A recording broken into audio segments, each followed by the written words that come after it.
Buenos días. Sean tan amables, por favor, de acompañarme a Hechos 15:6.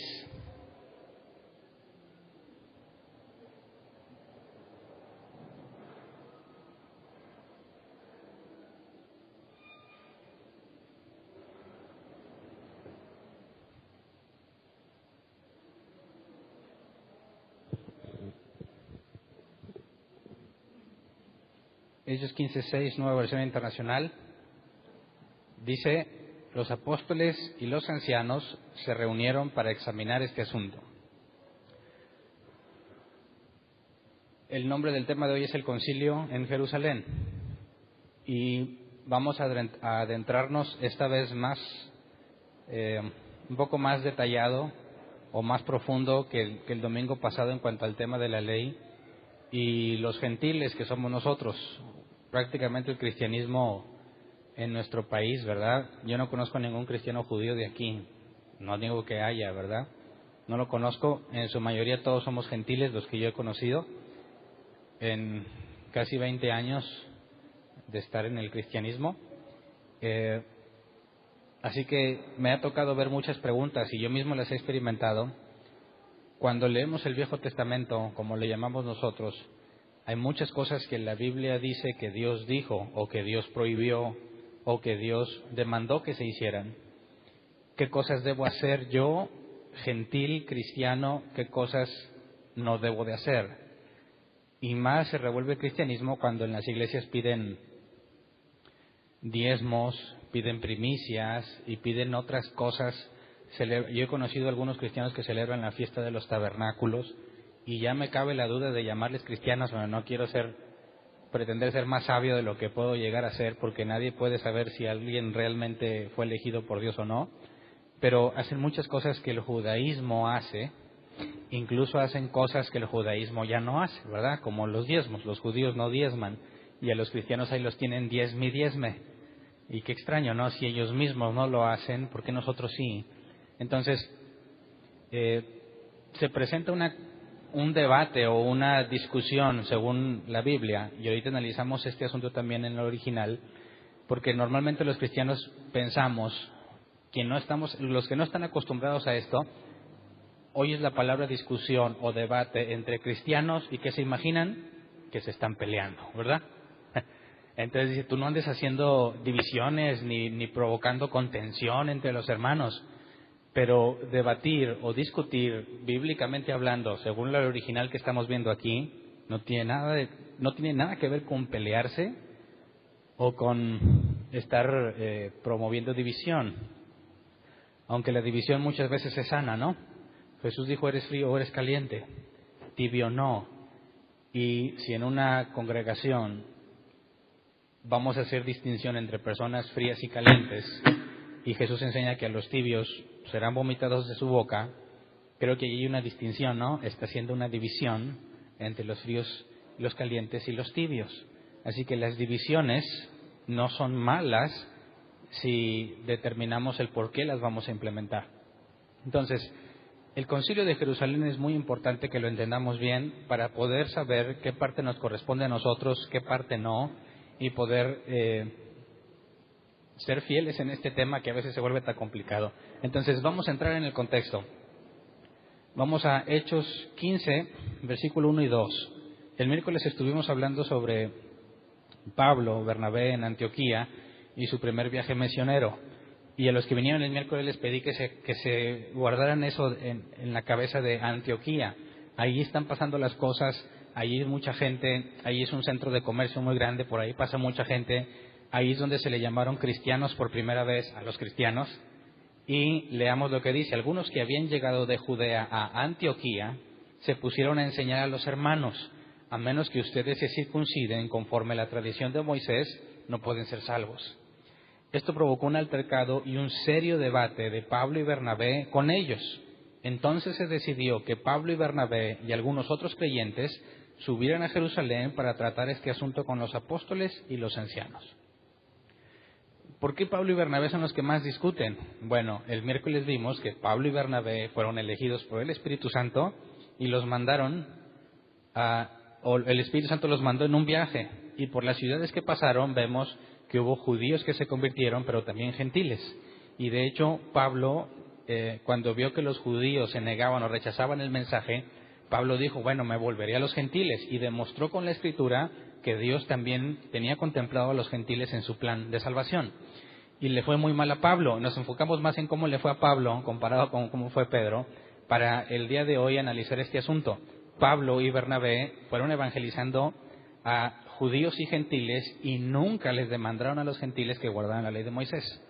Entonces imagínate, ya han pasado varios años, hay iglesias establecidas, iglesias de gentiles o mezcladas, y luego vienen personas de Judea y empiezan a enseñar, ¿no? Pues te tienes que circuncidar y guardar la ley de Moisés. Tienes que hacer lo que Moisés dijo. Entonces, ¿quiénes son los principales o las principales personas que podrían debatir este tema por experiencia propia? Pues Pablo y Bernabé, porque ellos anduvieron evangelizando, vieron las señales o los cambios que solo el Espíritu Santo puede hacer en los gentiles, y tenían la evidencia o podían defender claramente que aunque no guardaban la ley de Moisés, realmente eran hijos de Dios. Así que los de Judea proponen, tú no te puedes salvar a menos que obedezcas la ley de Moisés. Pablo y Bernabé dicen, no la necesitas para salvarte. ¿Qué cosas debemos de guardar de la ley y qué cosas no? Es el asunto sobre esto, porque vamos a ver cosas un tanto complicadas con Jacobo. Pero entonces entendamos este asunto en cuanto al original, en cuanto al debate que tienen. La palabra debate es el griego sétesis, que se traduce como pregunta, controversia, búsqueda o discusión.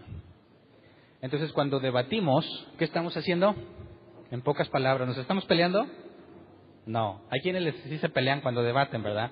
Pero debatir no es pelear. Es preguntarnos, discutir, tú me das tu opinión, yo te doy la mía y juntos buscamos la verdad. Los debates son sanos, bíblicamente hablando, porque nos confrontan las ideas de otras personas y nuestras ideas confrontan a las de otras personas y nos generan dudas que de otra forma nunca habríamos tenido en la mente. Hasta que alguien que piensa distinto o diferente a ti te hace una pregunta que por lo mismo que piensa diferente jamás te le hubieras preguntado tú mismo, entonces vas a empezar a dudar sobre lo que sabes. Y hay cristianos a los que con unas preguntas muy simples se les viene el mundo abajo porque jamás se lo habían preguntado. Entonces, cuando estás en un debate con una persona que sabe debatir, obviamente, empiezan a intercambiar conceptos, ideas y dudas que te hacen crecer un poco más acá en el cacahuatito que tenemos, ¿verdad? Porque empiezas a ver un panorama más amplio que el que tú veías. Entonces, Pablo y Bernabé, con los de Judea, están debatiendo este asunto, pero no llegan a una conclusión. Vayamos a versículo 3 al 5. Dice, enviados por la iglesia, al pasar por Fenicia y Samaria, contaron cómo se habían convertido los gentiles.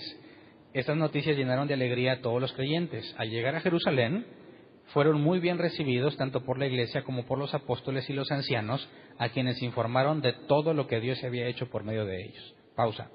Como los de Judea y Pablo y Bernabé no se pueden poner de acuerdo, se decide que vayan a Jerusalén y que lo traten con los apóstoles y los ancianos. Apóstoles y ancianos, hay una diferencia, ¿verdad?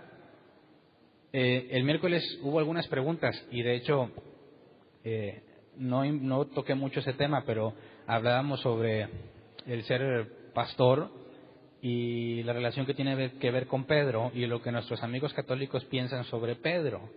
Nuestros amigos católicos basan la autoridad del Papa al decir que es un sucesor auténtico de Jesús, como lo fue Pedro.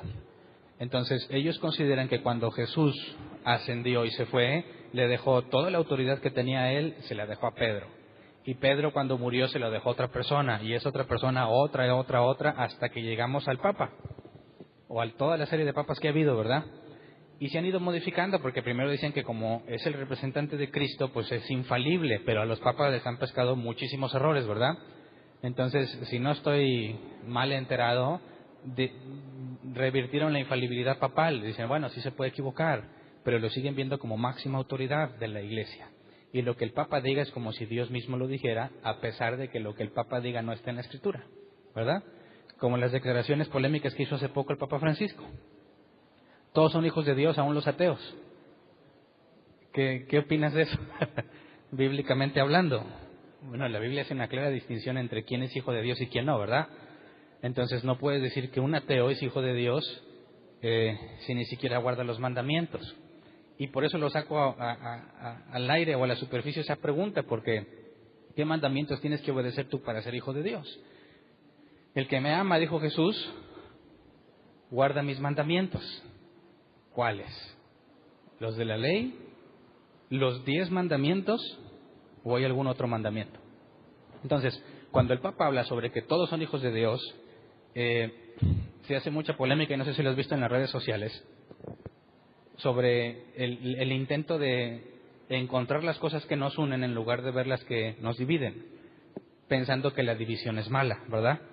Entonces, si queremos eliminar la división, pues entonces centrémonos en los puntos que nos unen, pues el amor y la fidelidad y la lealtad, la misericordia, y pretenden dejar de lado muchos factores que traen división. Pero veamos bíblicamente este asunto para entender que también la división es algo que el Dios mismo hace. De hecho, no dice que Dios eligió a Israel, no hizo una división entre Israel y el resto del mundo. Si Dios fuera ecuménico, o el ecumenismo que se habla mucho, sobre todo con el tema del Papa, ecumenismo es una sola religión, o todos llamémonos hermanos y todos estemos juntos, trae serios conflictos con la información o con la palabra de Dios inspirada en la Biblia, puesta en la Biblia. Si nuestros amigos católicos consideran que la Biblia es palabra de Dios y el Papa, que ellos ven como sucesor de Pedro o de Jesús, dice que todos son hijos de Dios, tenemos una contradicción seria entre lo que la Biblia dice y lo que el Papa dice.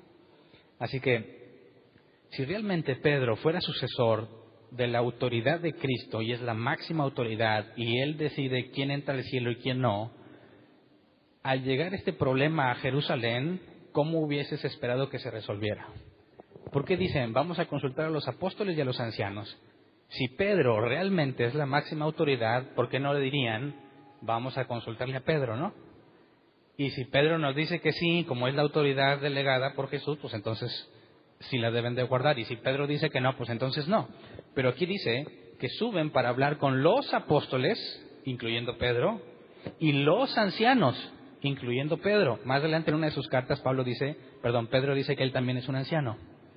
Entonces va a hablar con los apóstoles y con los ancianos. Y de entrada, todavía no vemos cómo se resuelve, ¿verdad? Pero de entrada no veo que se le asigne la misma autoridad que el Papa tiene hoy en día, ¿verdad? Entonces, sigamos leyendo. Por eso, leímos los primeros versículos del 15 que llegan. Versículo 4, al llegar a Jerusalén, fueron muy bien recibidos tanto por la iglesia como por los apóstoles y los ancianos, a quienes informaron de todo lo que Dios había hecho por medio de ellos. Entonces intervinieron algunos creyentes que pertenecían a la secta de los fariseos y afirmaron, es necesario circuncidar a los gentiles y exigirles que obedezcan la ley de Moisés. Fariseos cristianos, ¿cómo ves? ¿Hay fariseos cristianos? ¿Había fariseos cristianos? Sí. Se dicen cristianos, pero a la vez son fariseos. ¿Y el fariseísmo de qué dependía? Acuérdense que había dos ramas en el judaísmo, fariseos y saduceos. ¿Y de qué dependía una de la otra? De la interpretación de las Escrituras. Y cuando analizamos a Saulo de Tarso, quien después se cambia el nombre a Pablo, vimos que él mismo nos dijo que los fariseos eran los más estrictos, ¿verdad? Eran más estrictos que los saduceos. Entonces tenemos a fariseos expertos en la ley, súper estrictos, que llegaron a la conclusión de que Jesús es el Mesías. Entonces, ¿es posible demostrar mediante las Escrituras que Jesús es el Mesías? Claro. Una persona preparada durante toda su vida pudiese de forma razonable concluir que las Escrituras hablan de Jesús como el Mesías. Claro. Ya vimos también más atrás, en otros temas anteriores, que los sacerdotes también se habían convertido al cristianismo. Entonces, estos fariseos parece que todavía están medio equivocados, ¿no? Ok, son fariseos, son creyentes. ¿Siguen guardando la ley o no? Si se llaman a sí mismos fariseos, ¿están guardando la ley? Pablo dijo, yo era fariseo y esto ya no soy nada. Todo lo tengo por estiércol. Pero estos se siguen llamando fariseos y demandan que los gentiles obedezcan la ley de Moisés. Así que, ¿ellos siguen viviendo bajo la ley de Moisés? Sí, porque ¿Pedro vivía bajo la ley de Moisés? ¿Alguna vez te lo preguntaste? ¿Pablo vivía bajo la ley de Moisés? Vemos que Pablo hizo circuncidar ¿a quién? A Timoteo, para que no tuviera problema con los judíos. Pablo, cuando lo pescaron en sus, digamos que del encarcelamiento, del cual se piensa que ya no fue librado hasta que fue a hablar con el emperador romano, lo pescaron en el templo cumpliendo una promesa a Dios. ¿Pablo guardaba la ley? Si Pablo, siendo creyente y le predicaba a los gentiles, guardaba la ley, ¿nosotros deberíamos guardarla? Si no guardaba la ley Pablo, ¿qué hacía circuncidando a Timoteo y cumpliendo un voto en el templo? Así que, si te fijas, parece que es un tema complejo, ¿no? No queda bien esclarecido qué cosas sí, qué cosas no, porque encontramos a Pablo haciendo cosas del judaísmo. Entonces, vemos que quienes están empezando aquí el tema, ya se reúnen todos, Pablo y Bernabé, seguramente había más personas ahí de Antioquía. Tenemos a toda la iglesia, no toda la iglesia de Jerusalén, los apóstoles, los ancianos, y entre ellos están los que estuvieron debatiendo con Pablo y Bernabé, ¿verdad? Deben de guardar la ley. Para ellos entonces, guardar la ley es sinónimo de salvación. Pero para Pablo y Bernabé, guardar la ley no se traduce en salvación. Leamos versículos 6 al 11. Los apóstoles y los ancianos se reunieron para examinar este asunto. Después de una larga discusión, Pedro tomó la palabra. Pausa.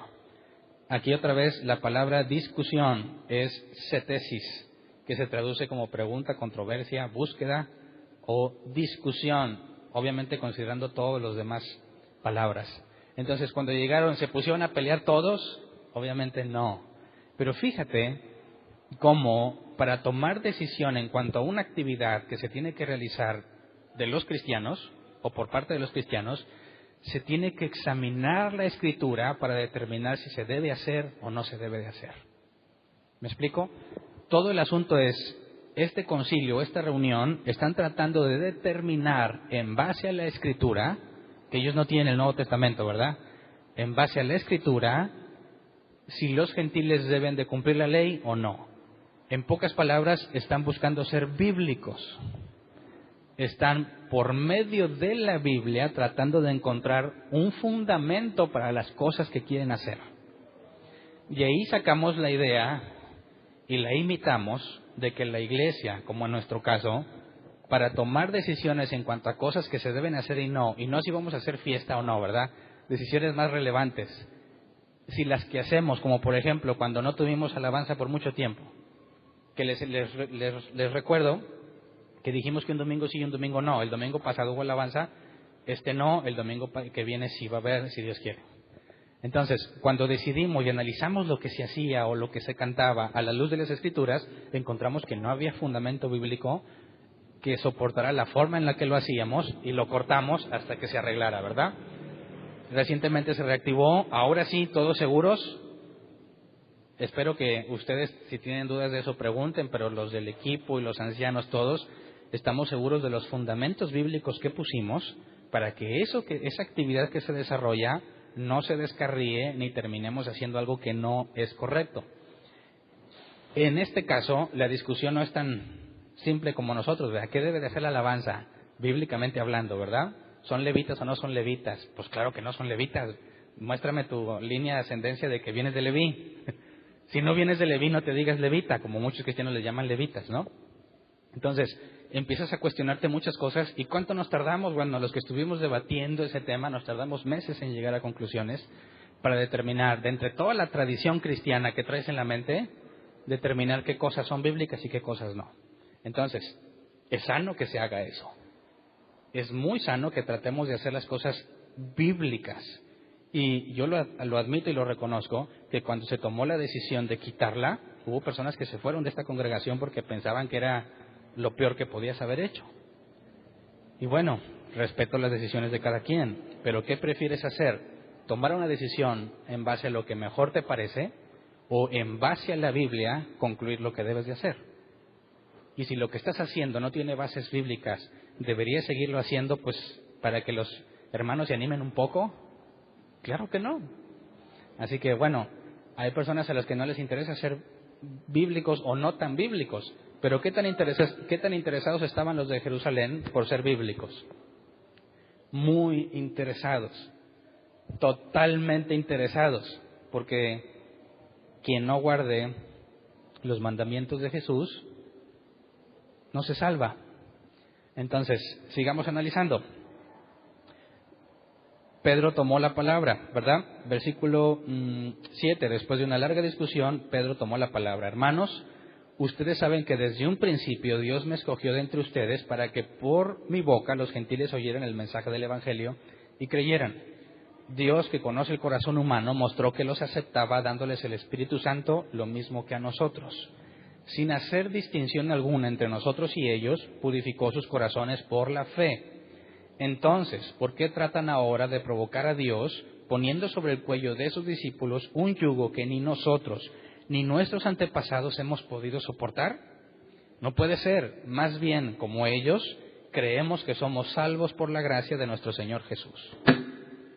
En pocas palabras, Pedro se sale del tema de la ley y dice, la ley no tiene nada que ver con la salvación de una persona.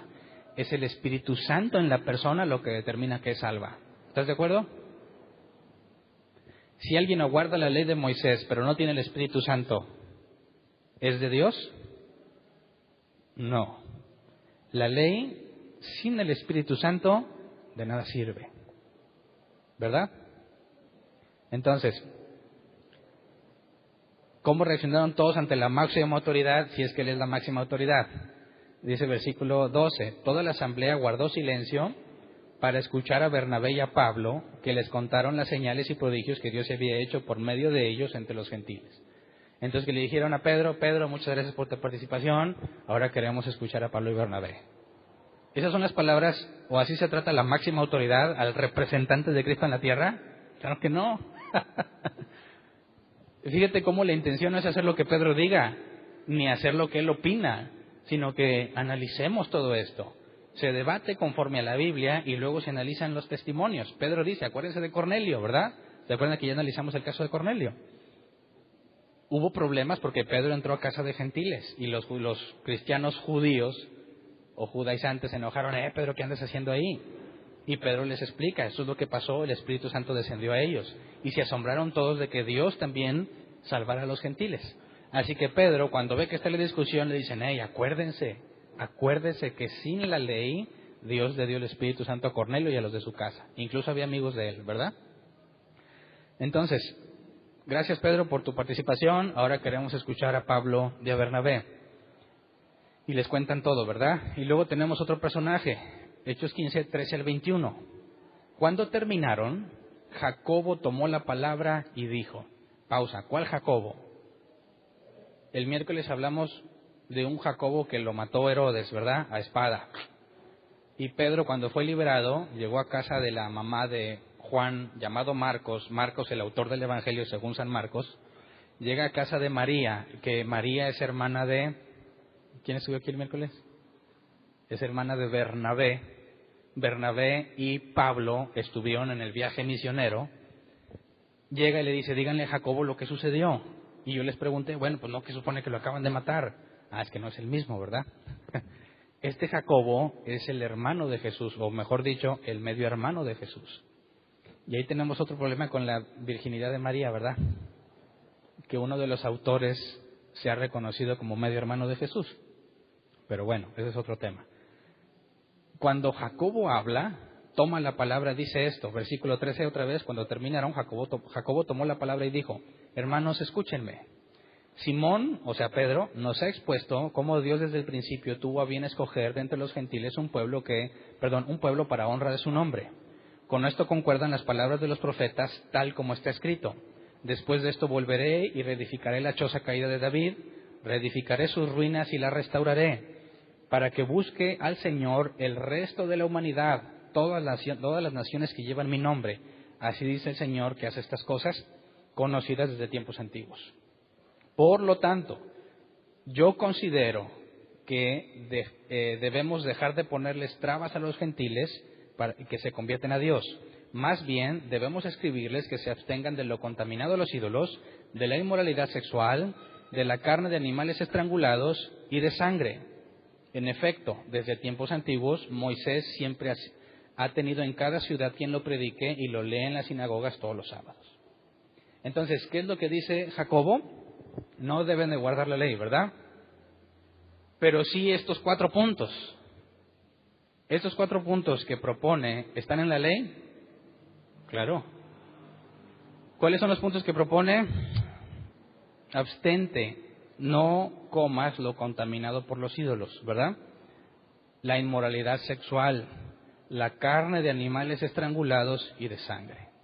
4 cosas de la ley de Moisés, ¿verdad? No guarden la ley, pero esas 4 cosas sí. ¿Por qué esas 4 cosas sí?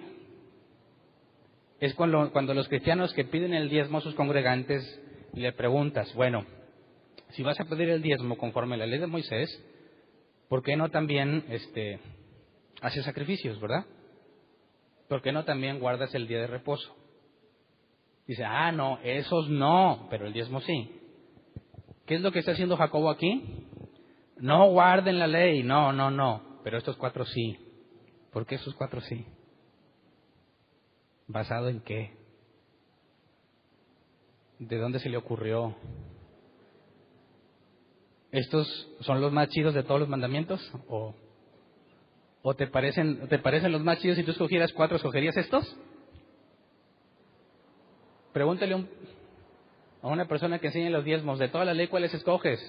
¿Cuáles ya han escogido? Mira, diezmos en primer lugar, primicias en segundo lugar. 4, ¿cuáles son los otros 2 que han escogido? Bueno, allá varían, ¿verdad?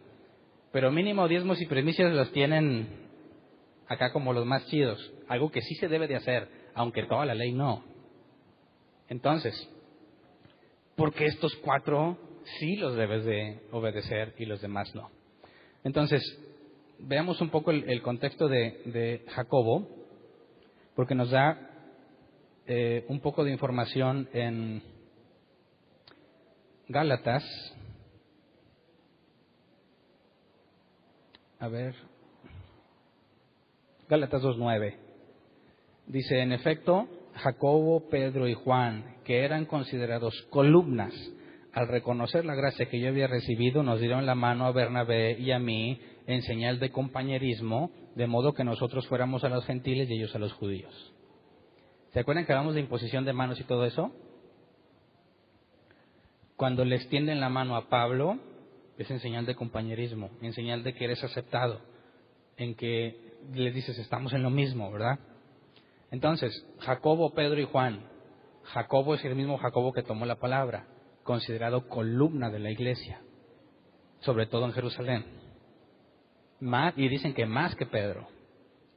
¿Por qué era tan importante Jacobo ahí? No dudo que Dios lo haya capacitado para hacerlo. Pero imagínate, si tú le quisieras preguntar a alguien sobre la vida de Jesús y tienes a alguien que fue su hermano aquí en la tierra, ¿no sería una fuente útil y confiable? Si Saulo, siendo enemigo de Jesús, se convirtió, ¿no sería todavía más difícil que uno de sus hermanos? Imagínate, ¿tú cuántos tienen más de un hermano? Ahora, cuando tú le quieres dar de bien cristiano y les has hecho muchas cosas a tus hermanos, ¿te creen? Te dicen, mira, yo te conozco cómo eres. No me salgas con que el muy cristiano. Tus hermanos son los que luego te descubren, ¿no? Si realmente quieres ser cristiano, pregúntale a tu familia. Ellos te dicen si realmente eres lo que dices o no. Así que tenemos a Jacobo, medio hermano de Jesús, porque Jesús no nació de voluntad de varón, dice la Biblia, o sea, no fue producto de José y María. Lo tienes como alguien muy importante en la iglesia y da su opinión diciendo lo que Pedro dijo es cierto y aparte la Escritura lo dice, ¿verdad? Así que propone esos 4 puntos que no los voy a responder ahorita, los voy a responder al final para avanzar en todo este tema y entender por qué propone estos asuntos Jacobo. Pero entonces hasta ahorita de la ley de Moisés debemos de guardar 4, ¿verdad? Según el Concilio de Jerusalén. Llevamos 4. ¿Habrá más? Cuando Jesús dijo, el que me ama obedece mis mandamientos, ¿hace referencia a estos 4? ¿O hay más mandamientos? Entonces, se tomó la decisión, leamos Hechos 15, 22 al 29, dice, entonces los apóstoles y los ancianos, de común acuerdo con toda la iglesia, decidieron escoger algunos de ellos y enviarlos a Antioquía con Pablo y Bernabé. Pausa. Pablo y Bernabé estuvieron de acuerdo en que se guarden esos 4 mandatos de la ley, aunque estaban peleando que los gentiles no deben de guardar la ley. ¿No te parece contradictorio? ¿Cómo los convencieron? O Pablo dijo, mira, mientras no te circuncides, ya. No, hay 4 mandamientos de la ley que siguen vigentes según Jacobo, y que Pablo y Bernabé y los ancianos y los apóstoles y los cristianos fariseos acordaron que eso era lo mejor bíblicamente hablando. Dice, escogieron a Judas, continuando con el versículo 22, escogieron a Judas llamado Barsabás y a Silas, que tenían buena reputación entre los hermanos. Con ellos mandaron la siguiente carta.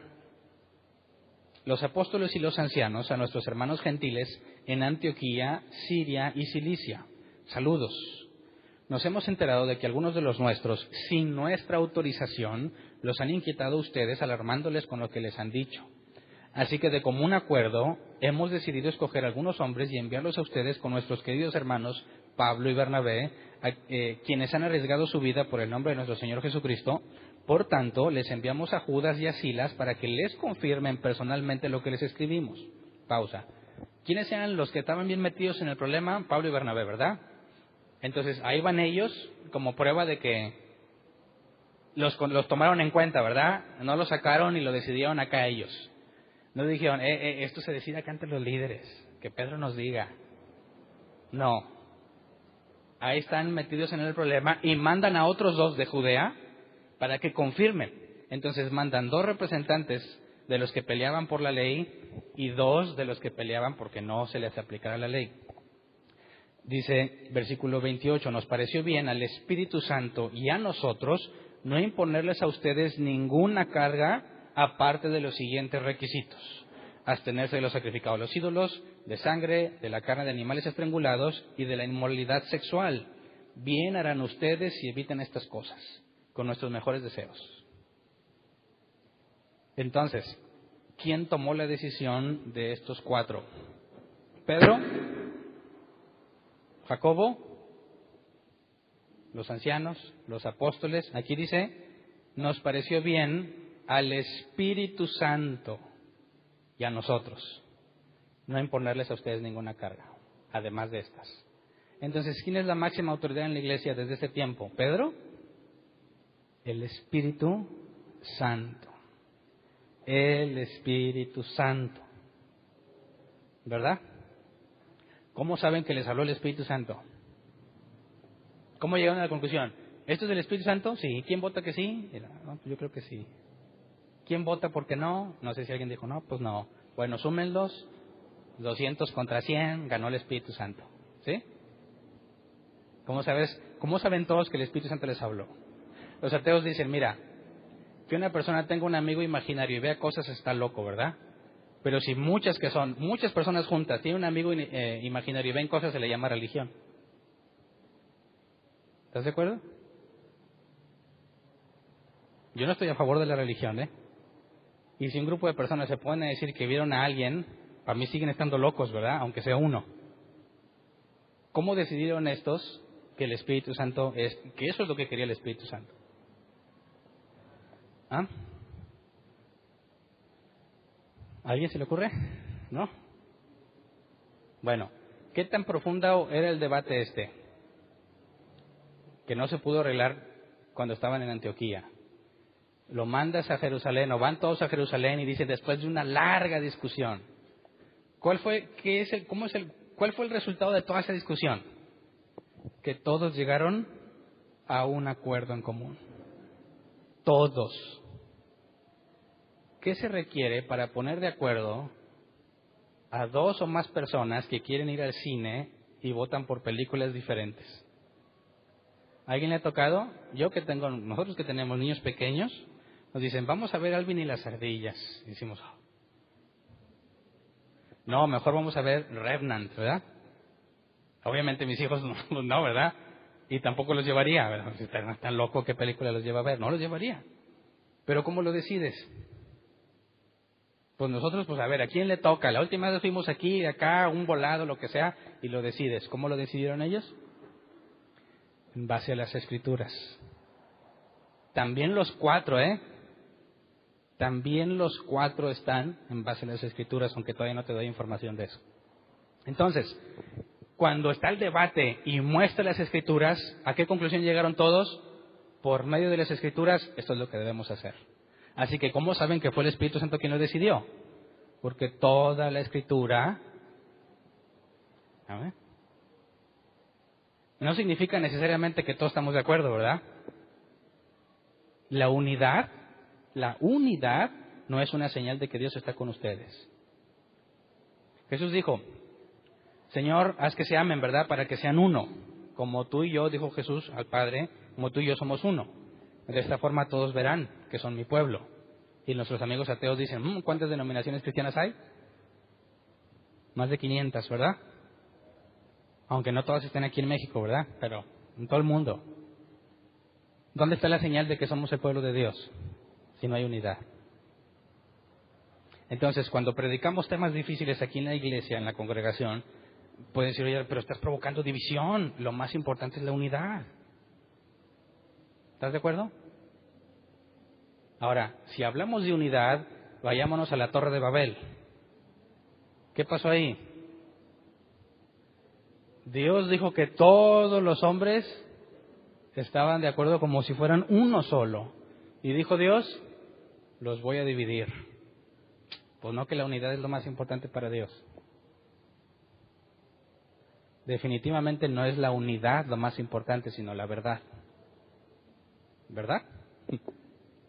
Y después de la verdad, la unidad. Pero si tienes unidad y no hay verdad, como en la Torre de Babel, Dios los divide. Pero si primero tenemos la verdad, entonces buscamos la unidad. Yo no tengo ningún interés como pastor encargado de la enseñanza o como congregación estar en unidad con personas que no toman para nada en cuenta la Biblia. No me interesa. Y mientras más lejos estén mejor. En el sentido doctrinal, no que no me junto con ellos. En el sentido doctrinal. O con tal de que todos nuestros amigos que no son creyentes vean que somos unidos, los dejamos que cada quien predique lo que quiera. ¿Qué prefieres, unidad o verdad? Aunque nos quedemos solos, ¿verdad? Pero primero la verdad. Y eso es lo que hemos estado buscando. Ahora buscamos la unidad, iglesias que tengan la misma doctrina. Pero entonces cuando te digan, es que tú estás causando división, dile que se me haga, que Dios me lo conceda. Que se divida quién es cristiano en base a la Biblia y quién no, para que nuestros amigos no creyentes dejen de estar tan confundidos, ¿verdad? Porque pregúntale a un ateo qué es el cristianismo y te va a decir un montón de cosas por lo que ve y nada tiene que ver con la Biblia. Pero es otro tema. Entonces, el Espíritu Santo los lleva a esta conclusión y todos están de común acuerdo, mandan a los 4 representantes. Ok, tienen que guardar estas 4 cosas. Ahora, Lucas es el autor del libro de los Hechos. Lucas no nos da el detalle de todo lo que se estuvo debatiendo, ¿verdad? Nos da un resumen. Esto es lo que se decidió, esto es lo que se acordó. Y lamentablemente, porque a mí me hubiera gustado mucho saber qué versículos analizaron, cómo los analizaron, qué fuente usaron. Obviamente ellos no consultaban el original pues porque ya lo tenían, ¿verdad? ¿Cómo llegaron a esa conclusión? Desde mi punto de vista hubiera sido bien útil.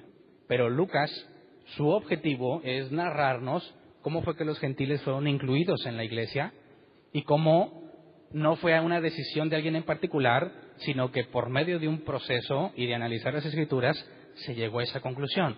Pero nosotros tenemos la Escritura que ellos usaron, más todo el Nuevo Testamento. Y podemos llegar a la misma conclusión de la que ellos llegaron. Hagamos ese ejercicio, tratemos de llegar a la misma conclusión que ellos llegaron por medio de las Escrituras, tanto del Viejo Testamento como del Nuevo, aunque me voy a enfocar más en el Nuevo porque te explica muchas cosas del Viejo, te las explica de una forma más simple. Entonces empecemos con la pregunta que, según vi yo en una encuesta en Estados Unidos, la gran mayoría de los cristianos fracasó en responder. A ver cómo nos va aquí. Un cristiano debe de guardar la ley. Tú les preguntas eso y dicen, no. Ok. ¿Un cristiano debe guardar los 10 mandamientos? ¿Qué me contesta el público? A ver, hagamos una diferencia entre la ley y los 10 mandamientos, ¿no? Primero, es lo mismo, no mientas como puse el ejemplo pasado, no pongas a hervir el cabrito en la leche de su madre. ¿Son comparables? Dices, pues, nada que ver, ¿verdad? Entonces, no sé a quién se le haya ocurrido algún día en nuestro contexto, ¿verdad? Ya les expliqué qué significa en el contexto de los israelitas. Pero yo no sé si un día te quieres preparar un cabrito en la leche de su madre y digas, no, porque a Dios no le gusta. Pero mentir, nadie en el mundo debe de mentir, nadie en el mundo debe de hervir el cabrito en la leche de su madre. Ahí hay una clara diferencia, ¿verdad? No combines el material con que hiciste la ropa, ¿verdad? Si traes ropa de algodón, no la combines con otra cosa. Bueno, a Dios le gustaba la moda o qué. Que estén todos bien combinaditos, por favor, del mismo tipo de tela. Si vas a sembrar una tierra, no mezcles las semillas. Si una muchacha, y esto es algo muy controversial, si una muchacha es violada en el campo, ¿cuál es el castigo? Que el violador se case con ella. Ah, caray. Bueno, ¿se acuerdan? No voy a entrar en ese tema, ¿verdad? Pero es algo muy usado por nuestros amigos ateos, por eso lo traigo a luz. Ya analizamos ese tiempo por qué el castigo era. Y si tienes dudas, ahí pídele el audio a Humberto donde se explica a detalle por qué era un castigo válido, aunque quizás en nuestra cultura dices, pues es lo peor que puedes hacer, ¿no? Si un violador o si un hombre le gusta a una muchacha, va y la viola, ¿y cuál es el castigo? Pues que se case con ella. Pero no es así, hay muchos otros factores, pero lo traigo a luz por lo polémico que es el decir, ¿aplicas la ley o no la aplicas? Entonces, ¿obedecemos los 10 mandamientos o no? ¿Quién vota porque sí? Los 10 mandamientos sí. Las demás no. Levanta su mano, bien levantada. Por favor, ahí es un paneo. ¿Seguros?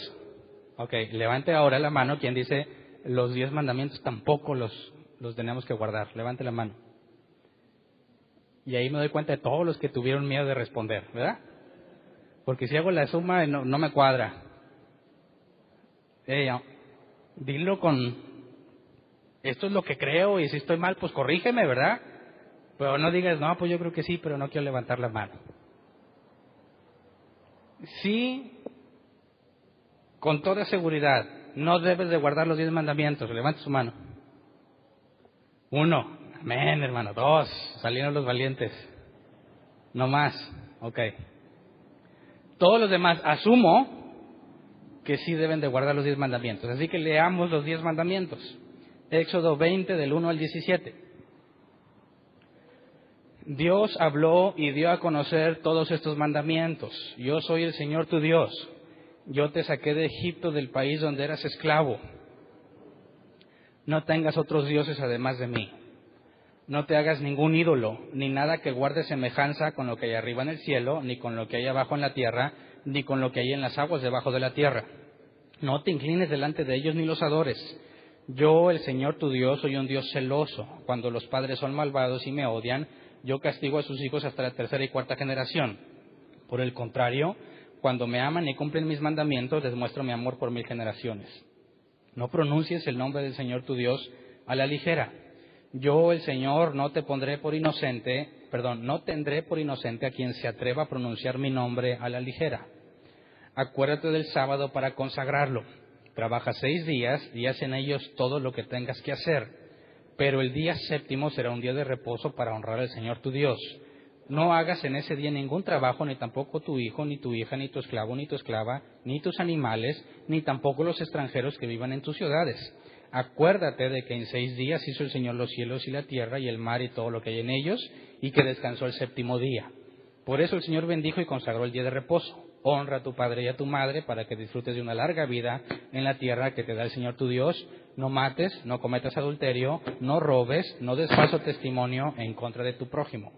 No codicies la casa de tu prójimo, no codicies su esposa, ni su esclavo, ni su esclava, ni su buey, ni su burro, ni nada que le pertenezca. Así que todos los que dijeron que sí guardamos los 10 mandamientos, quiero que me expliquen lo siguiente. ¿Cómo andas cumpliendo el reposo? ¿Alguien?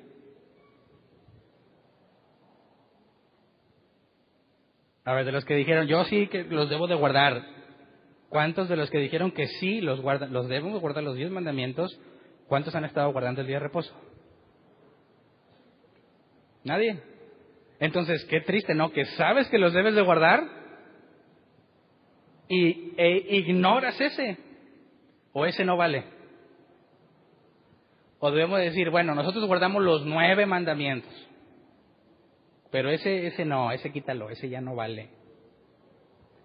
Entonces, ¿debemos de guardarlos o no?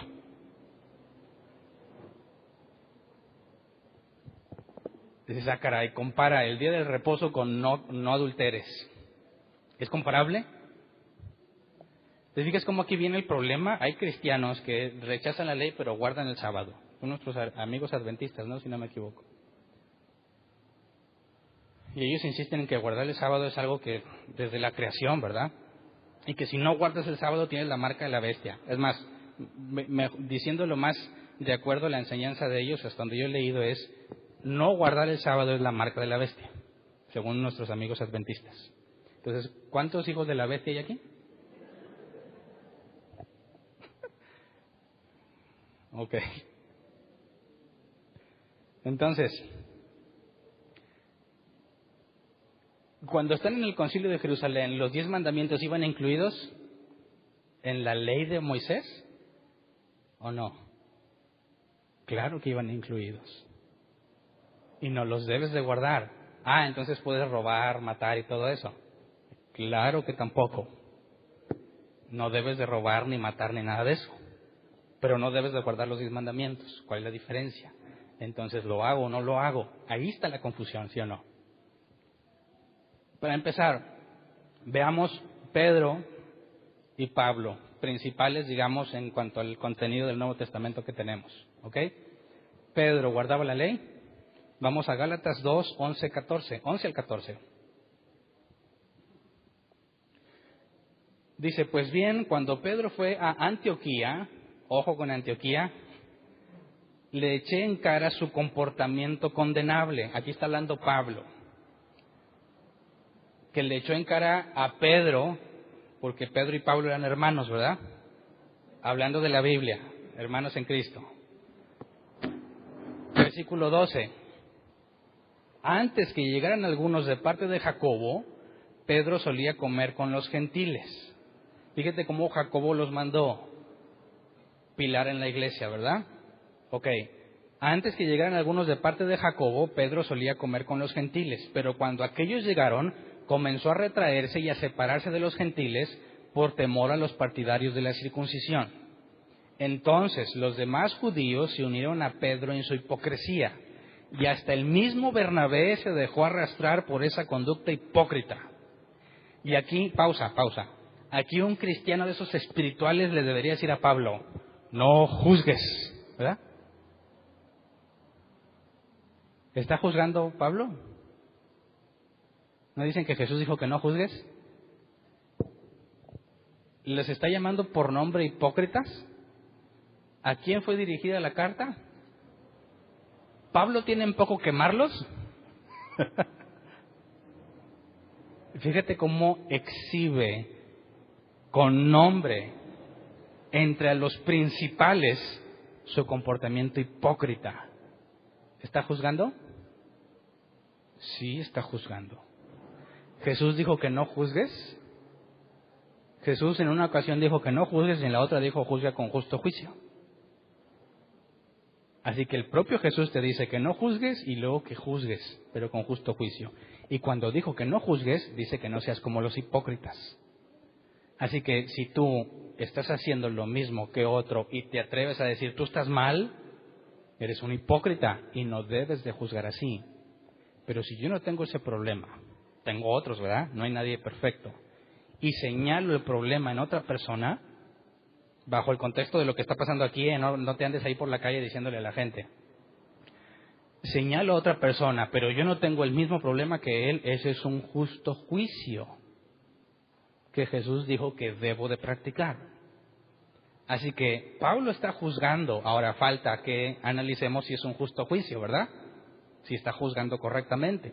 Entonces fíjate que le dice, hasta Bernabé se dejó arrastrar. Pedro, los enviados de Jacobo, ¿están mal todos, sí o no? Pedro, Bernabé y los enviados de Jacobo.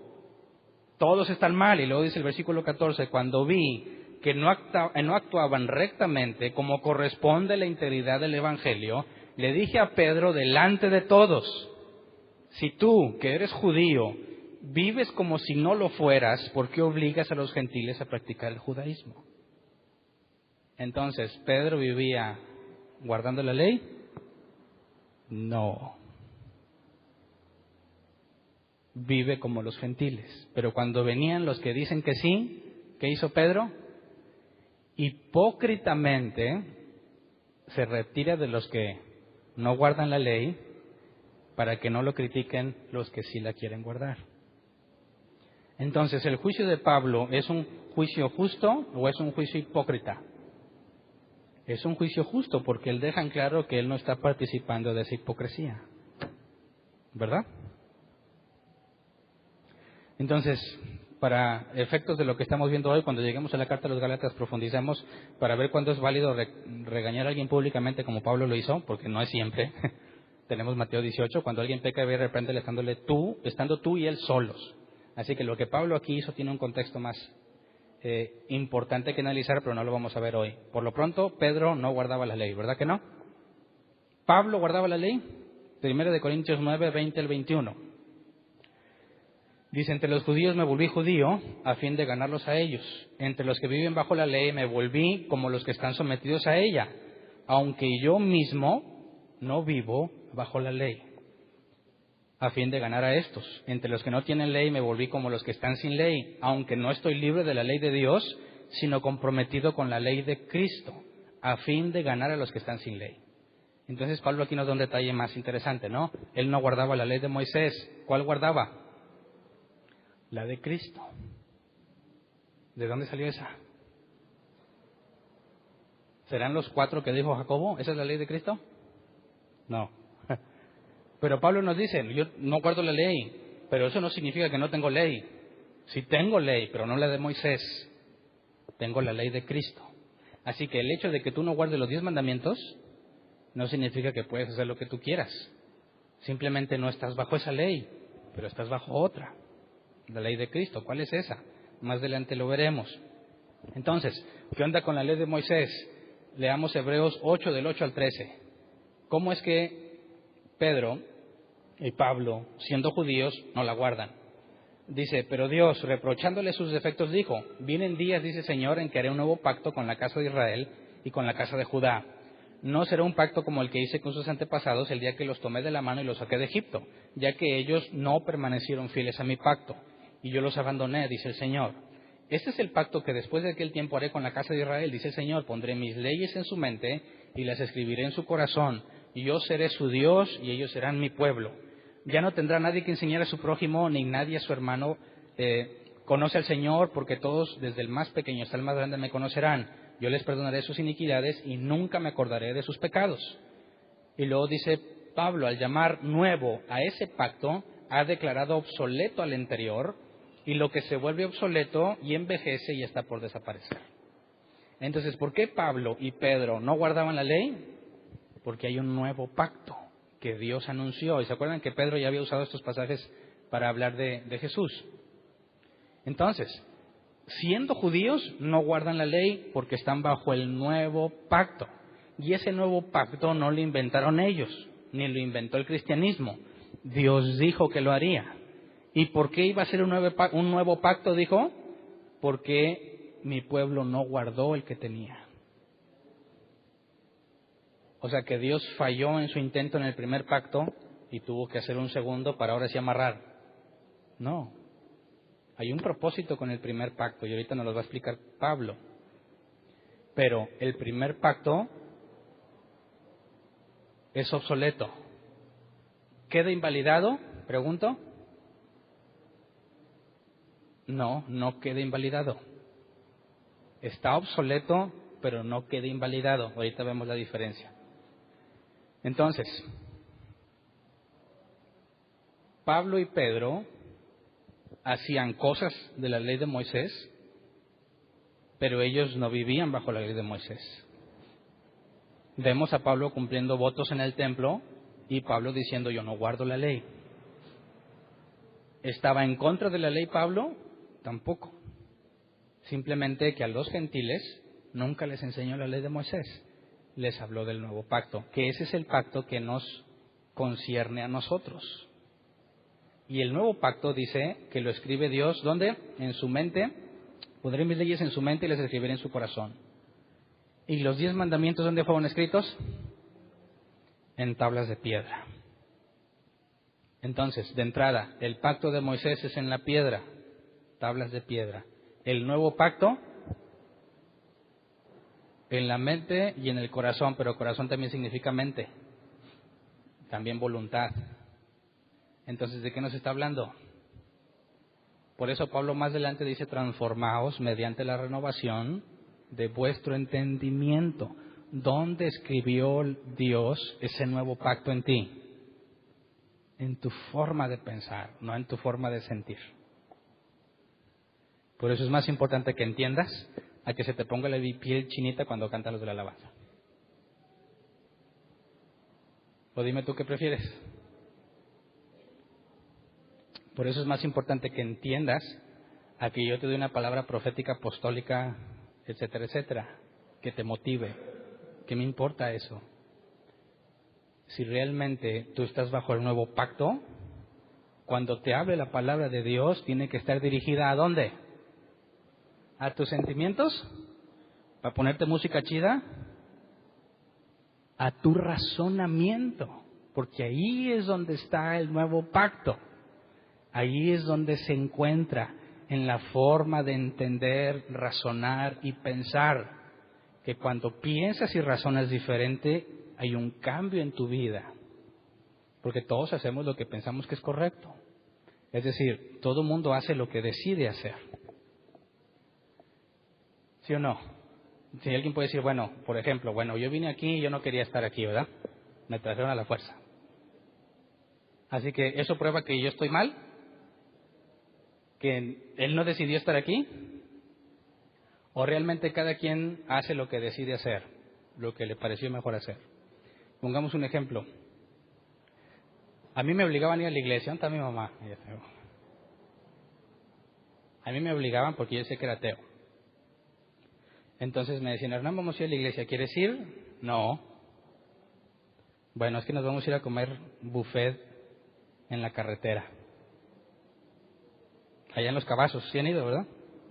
En sus buenos tiempos, ¿verdad? Porque ya no es lo mismo que antes. Y casi nunca íbamos para allá. Así que si yo quería ir al buffet, ¿qué tenía que hacer? Tenía que ir a la iglesia. Entonces luchaba contra mí mismo, ¿verdad? Ese buffet no vale la pena. Pero nunca me gané. Así que estaba con mi carota en la iglesia, ¿verdad? Y no se me olvida que el que estaba en la alabanza, porque mamá me sentaba ahí mero enfrente, o sea, me caía la escupida del que hablaba. Y todos pónganse de pie y empiecen a saltar. ¿Y qué crees que hacía yo? Por respeto me ponía de pie, pero así. Viéndolo fijamente al que me dice que levante mis manos con gozo. No, ese es no. Estaba ahí porque yo quise o porque me obligaron. Me obligaron, pero estaba ahí porque quise. Porque de otra forma no iría al buffet. Así que toda decisión que tomas, la tomas porque tú así lo quisiste. ¿Sí o no? ¿Dónde está escrito el nuevo pacto? De manera que las cosas que decido hacer no son las mismas que hubiera decidido bajo otro pacto o sin pacto. como los gentiles, no estaban bajo la ley de Moisés. Ok, entonces, entendemos por qué Pablo y Pedro no guardaban la ley, pero no queda invalidada la ley. Ahora vamos a Hebreos 10:1. Dice, la ley es solo una sombra de los bienes venideros y no la presencia misma de estas realidades. Por eso, nunca puede, mediante los mismos sacrificios que se ofrecen si se año tras año, hacer perfectos a los que adoran. Lo pongo quizás en palabras más simples. Recuerden que una vez al año el sumo sacerdote entraba a hacer expiación de pecado por todos los israelitas. Ahora le quedaban limpios una vez al año. Y dice, bueno, si suponemos que el autor de Hebreos es Pablo, porque no está bien decidido o bien especificado. Pongamos que es Pablo. Pablo dice, ok, todos esos sacrificios nunca cambiaban a las personas. Nunca, ni la van a cambiar. Porque ¿dónde se escribió ese pacto? En la piedra, no en mí. Está fuera de mí. Me dice lo que debo de hacer, pero no hace nada conmigo. A mí no me toca, no me cambia, no me hace nada. Me dice, ahí está, tienes que cumplirlo. Pero en mí no hay ningún cambio, no hay ninguna ayuda que me ayude a cumplirlo. Así que es imposible que por medio de ese pacto tú vayas a cumplirlo. No puedes, porque tú sigues siendo el mismo. Todo descendiente de Adán y Eva tiene la misma corrupción. Somos personas que sufren y hacen sufrir. Quizás vale recordar el significado de pecado, tanto en hebreo como en griego. Errar al blanco. Si no estoy haciendo las cosas como Dios las diseñó, estoy en pecado. Así de simple. No tiene nada que ver con cosas cochinas. Es decir, hay una persona que ve pornografía. ¡Ay, qué pecador! Y luego te preguntan, ¿por qué no viniste a la iglesia? Es que estaba enfermo y es una mentirota. Te quedaste en la barbacoa. ¿Es más pecador el que ve pornografía que tú por mentiroso? Claro que no, porque ambos están errando al blanco. Así que, si todo, también, bueno, la definición de mal en el hebreo, ra, la maldad es sufrimiento, angustia o adversidad. La maldad es sufrir o hacer sufrir, en pocas palabras. Entonces, cada que una persona hace algo y se provoca sufrimiento u otra persona, es pecado. Si no usas las cosas o no las haces como Dios las diseñó, está en pecado. Ejemplo simple, vas a la escuela.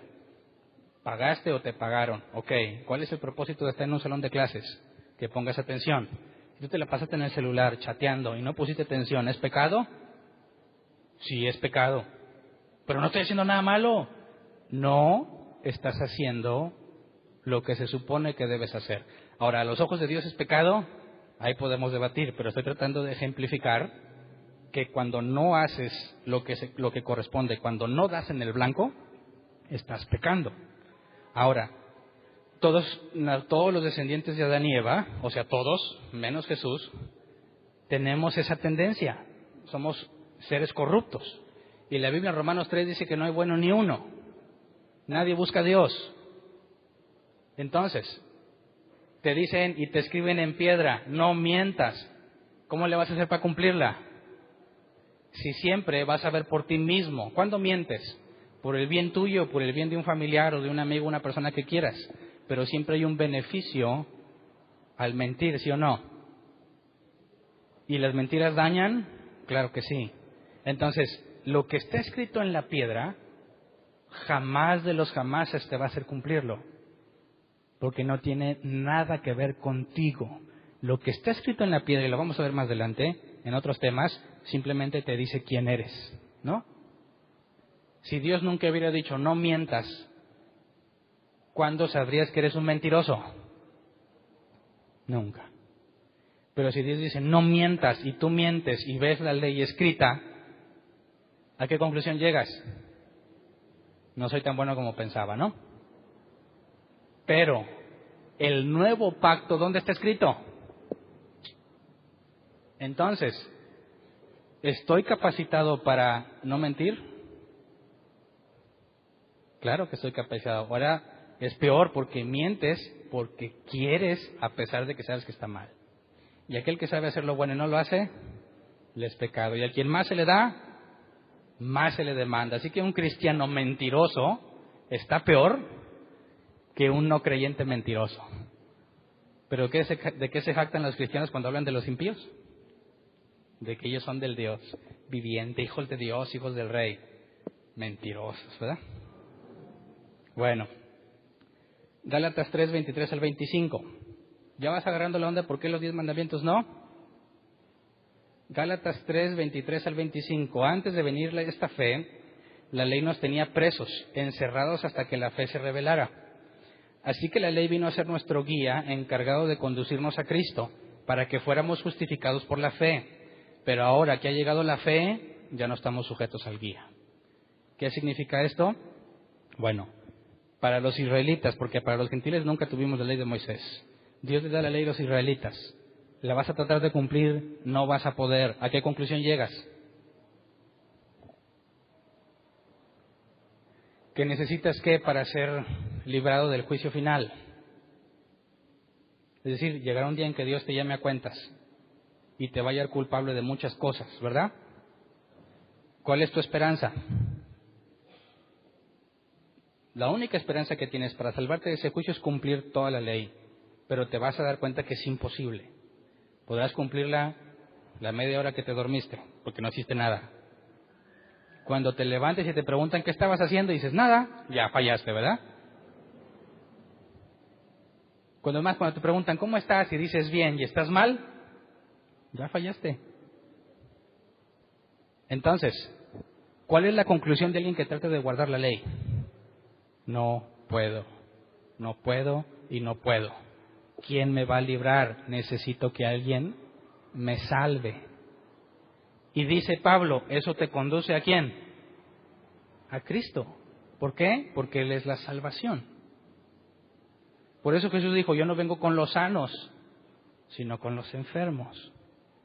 Los que ya se dieron cuenta, por misericordia de Dios, que no pueden. En eso consiste el problema. Pregúntale a todo el mundo, ¿eres una buena persona o una mala? Tiene que agarrar un estándar, ¿verdad? Un punto de comparación. Pregúntale a quien quieras, a un ateo, por poner un caso extremo, ¿eres una buena persona o una mala persona? Te va a decir que es una buena persona. ¿Comparado con quién? Yo no robo, yo no soy secuestrador, yo no soy narcotraficante. Pues si te comparas con él, pasas por buena persona. Compárate con lo que Dios escribió en piedra. ¿Eres una buena persona o no? Ahí ya todos tenemos que agachar la cabeza, ¿verdad? Y decir, no somos buenas personas. Entonces, ¿cuál es la conclusión o para qué fue diseñada la ley? No para salvar a nadie, sino para que te des cuenta que necesitas que te salven. Por eso dice que te conduce a Cristo. Como la fe no había sido revelada, es decir, aunque dice la Biblia que a Abraham su fe le fue contada por justicia, los judíos incluso hoy en día se jactan de que tienen la ley y que nomás ellos son agradables a los ojos de Dios.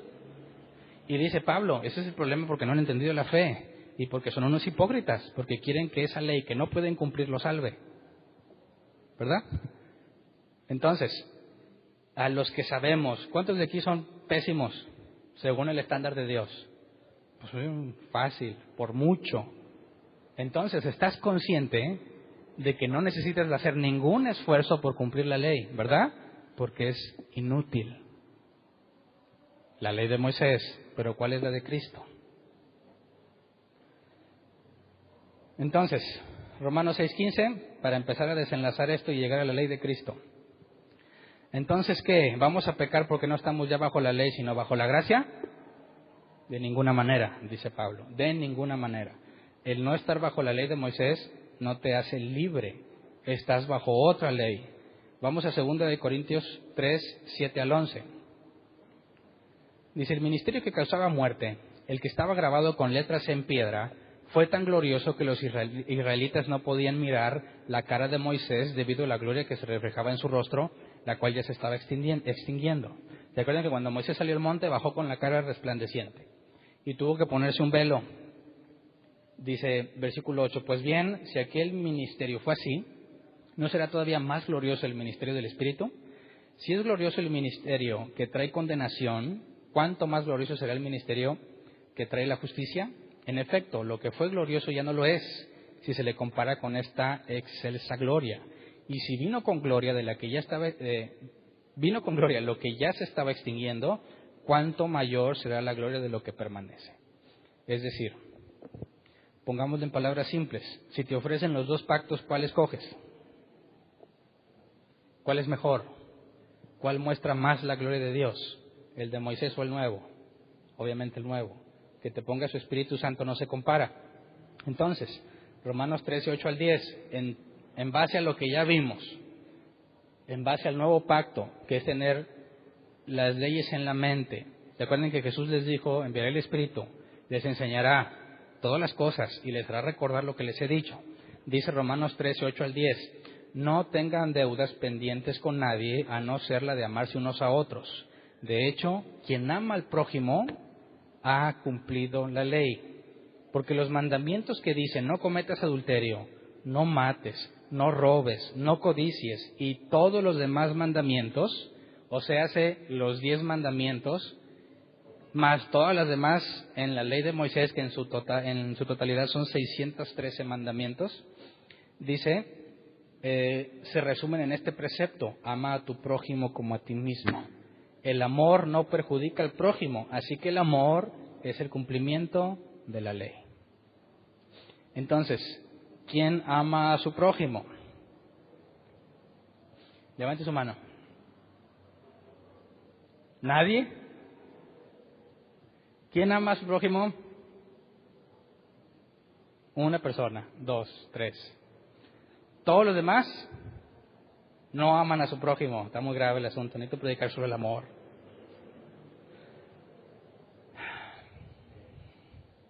Qué triste que no ames a tu prójimo.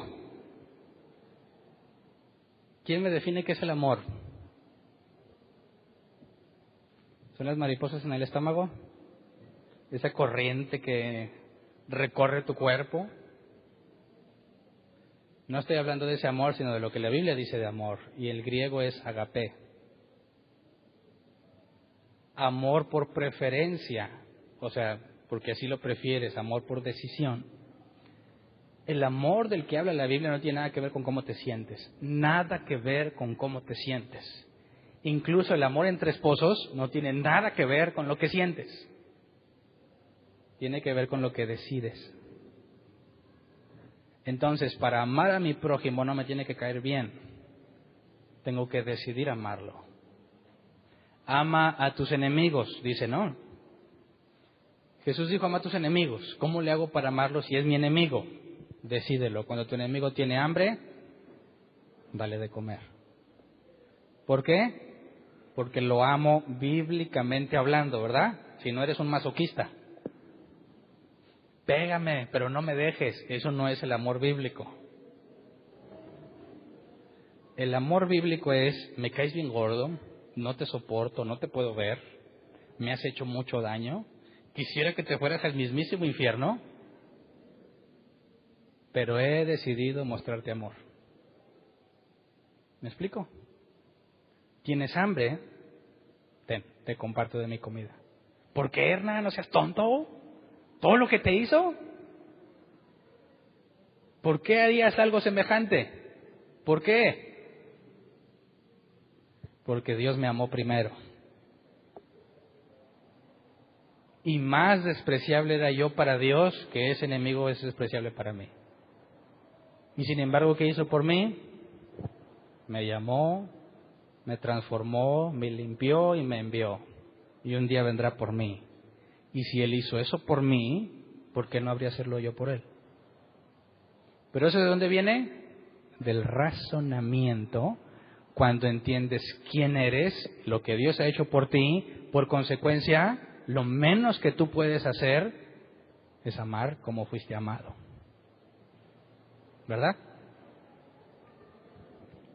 Entonces, Romanos 6:14, así el pecado no tendrá dominio sobre ustedes porque ya no están bajo la ley, sino bajo la gracia. Ándale, ahora ya entiendes, ¿verdad? Así que la consecuencia lógica de que entiendes es que ya no pecas, ¿sí o no? Si tú fumabas mucho y te enseñan los pulmones de un fumador y tú amas mucho a tu familia y sabes que fumando tú solo estás provocando, en la mayoría de los casos, que estés menos tiempo con ellos. ¿Como quiera fumas? ¿Es lógico? Claro que no es lógico, es lo más, perdonen la palabra, es lo más tonto que puedes hacer. Pero para toda la gente que fuma, eso es normal, ¿qué tiene? A mí me gusta, mi cuerpo. Mi abuelita tuvo 90 y nunca se murió y siempre fumaba. ¿No dicen eso? Pero el cristiano, ¿qué debe de pensar según el nuevo pacto que tiene aquí en su cabeza? A ver, el razonamiento es simple. No fumó, no porque es pecado, uy, feo cigarro. Es pecado porque mi trabajo ante Dios es cuidar a mi familia, servirle. Y si yo mismo maltrato mi cuerpo, voy a ser deficiente a la hora de cumplir con lo que Dios me encomendó.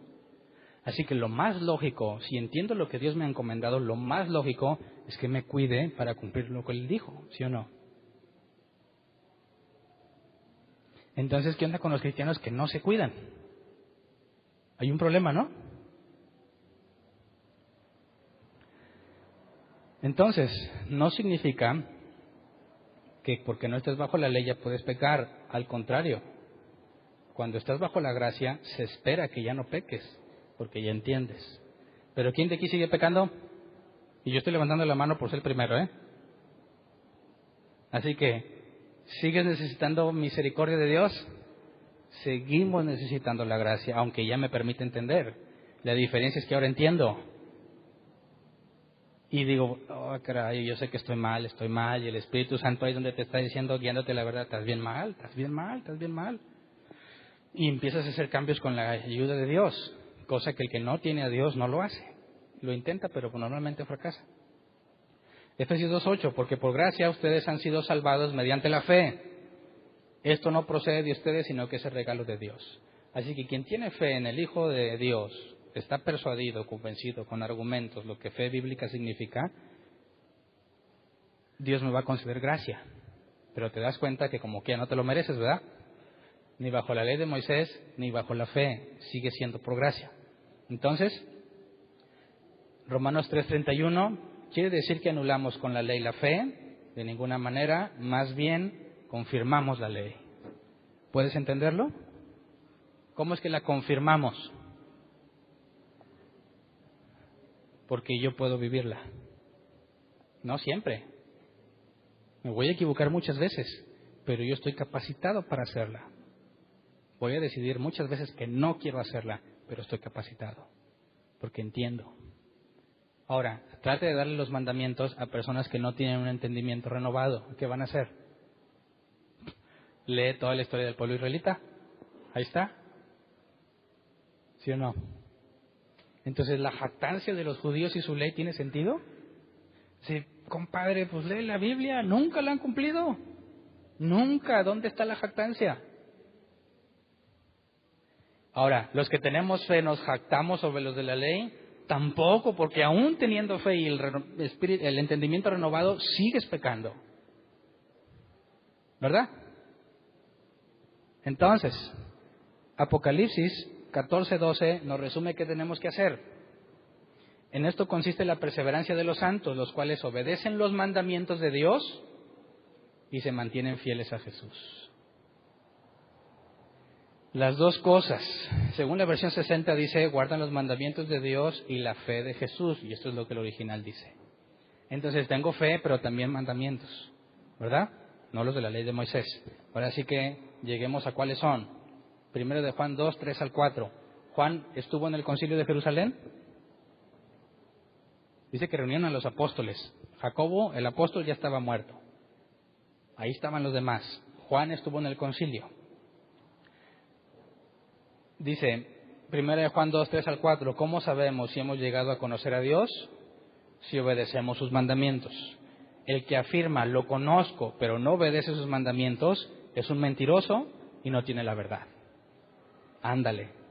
Este es algo que los cristianos tenemos que entender muy bien, ¿verdad? ¿Eres cristiano? Sí. ¿Cómo andas en los mandamientos? ¿Cuáles? Dice entonces, 1 Juan 2:7, para resolver quién es un mentiroso, tienes que obedecer los mandamientos. ¿Cuáles son los mandamientos? El mismo Juan nos lo explica. 1 Juan 2:7, queridos hermanos, lo que les escribo no es un mandamiento nuevo, sino uno antiguo que han tenido desde el principio. Este mandamiento antiguo es el mensaje que ya oyeron. Entonces, Juan nos habla de un mandamiento antiguo y un mandamiento nuevo. Leamos el versículo 8. Por otra parte, lo que les escribo es un mandamiento nuevo, cuya verdad se manifiesta tanto en la vida de Cristo como en la de ustedes, porque la oscuridad se va desvaneciendo y ya brilla la luz verdadera. Pablo nos dice, amas a Dios, obedece sus mandamientos. Y hay dos mandamientos según Juan, el antiguo y el nuevo mandamiento. Primera de Juan 3:11, este es el mensaje que han oído desde el principio, que nos amemos los unos a los otros. Ese es el primer mandamiento. Ámense los unos a los otros. Y ya vimos que hacer eso es cumplir toda la ley, ¿verdad? Primera de Juan 2:15 al 16. Este es el mandamiento nuevo. No amen al mundo ni nada de lo que hay en él. Si alguien ama al mundo, no tiene el amor del Padre.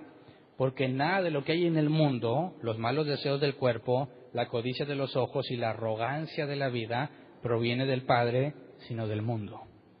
Entonces, dos mandamientos: ámense o ama a tu prójimo y no ames al mundo. Quien dice que es hijo de Dios, tienes que verlo ¿cómo? Por cómo trata a los demás y cómo no ama al mundo. Pero no está hablando de las personas del mundo, ¿verdad? Los malos deseos del cuerpo, la codicia de los ojos, la arrogancia de la vida. O sea que no lo ves en ese tipo de cosas que el mundo hace. Es una persona diferente que no hace lo que los demás hacen.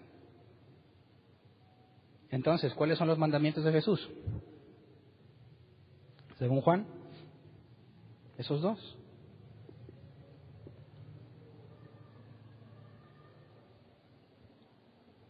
Estamos bajo la ley de Cristo.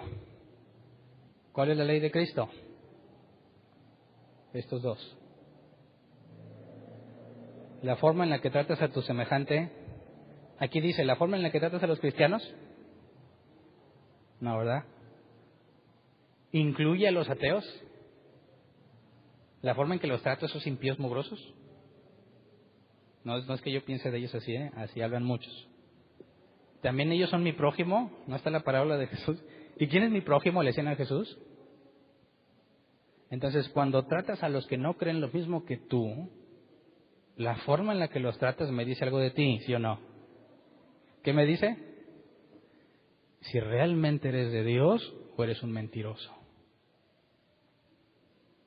Entonces, si tú dices que eres hijos de Dios y maltratas a los que no piensan como tú, ¿cuál es la conclusión bíblica? Eres un mentiroso. ¿Cuántos fracasamos en esa?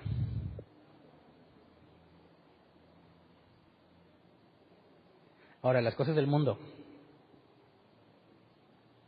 No me lo tomen a mal, pero tengo que decirlo. Y más en nuestra cultura, sobre todo aquí en Monterrey. ¿Cuál es el máximo de todas las personas de Monterrey? ¿Qué es en lo que dedican sus vidas?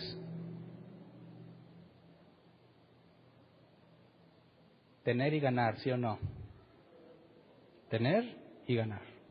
Tener y ganar. Prácticamente todo se resume en eso en nuestra cultura, ¿sí o no? ¿Eso viene de Dios o del mundo? ¿Eres un verdadero cristiano? ¿Qué se supone que no amas? Ojo, no significa que esté mal tener y ganar. Lo malo es amarlo.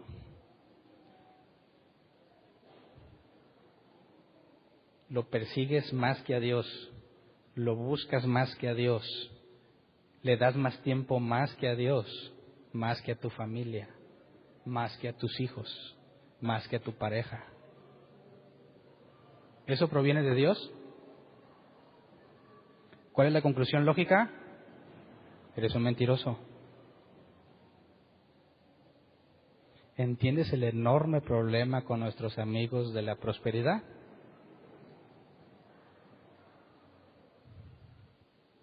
Ahora dices, no, pero yo no creo en eso. Bueno, ¿cómo vives? Dime a qué le dedicas más tiempo. Yo sé que tienes que cumplir con horarios de trabajo, ¿verdad? Ni modo, nacimos pobres. Como diría don Ramón, no digo el hermano don Ramón, ¿verdad? No sabía. El del Chavo del Ocho. No, si lo malo no es el trabajo, ¿verdad? Lo malo es tener que trabajar. Ahora, ¿cómo le hace un cristiano para no amar eso? Y sin embargo tiene que trabajar. Claro, si tengo la necesidad, voy y cumplo con mi horario de trabajo. Basta. Busco cómo estar con lo que más valor tiene. Fíjate el error que cometemos. Yo quiero ser un cristiano de bien. Tengo que trabajar. Voy a trabajar más para estar mejor. Cuando Jesús dijo, no puedes amar las riquezas y a Dios. Solo una. Entonces, ¿cuándo voy a salir adelante? Ahí está el problema. ¿Quién es el dueño de todo? ¿Quién? Entonces, ¿no dice que el obrero tiene derecho a su salario?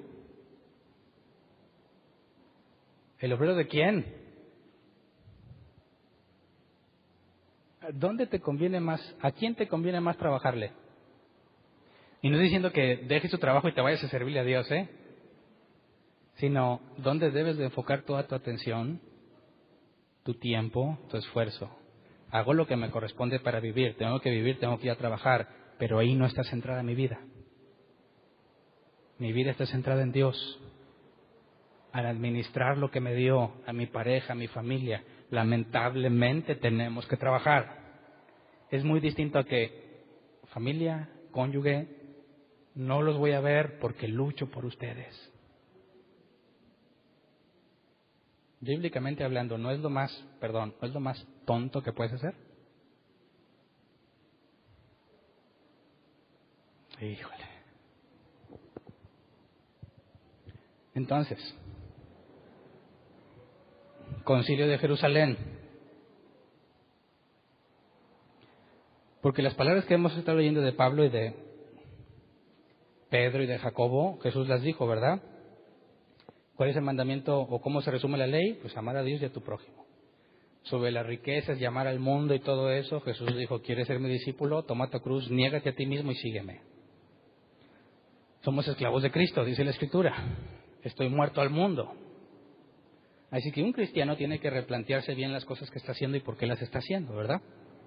Y darle verdadero valor a lo que él merece, según el estándar de Dios, y quitarle valor a lo que la sociedad pueda decir. Entonces, ¿entiendes hasta ahorita por qué no obedecemos la ley de Moisés? Levanta la mano si te quedó claro. Excelente. Los 10 mandamientos, ¿ya quedaron claro por qué? ¿Qué me dices de los 4 que dijo Jacobo?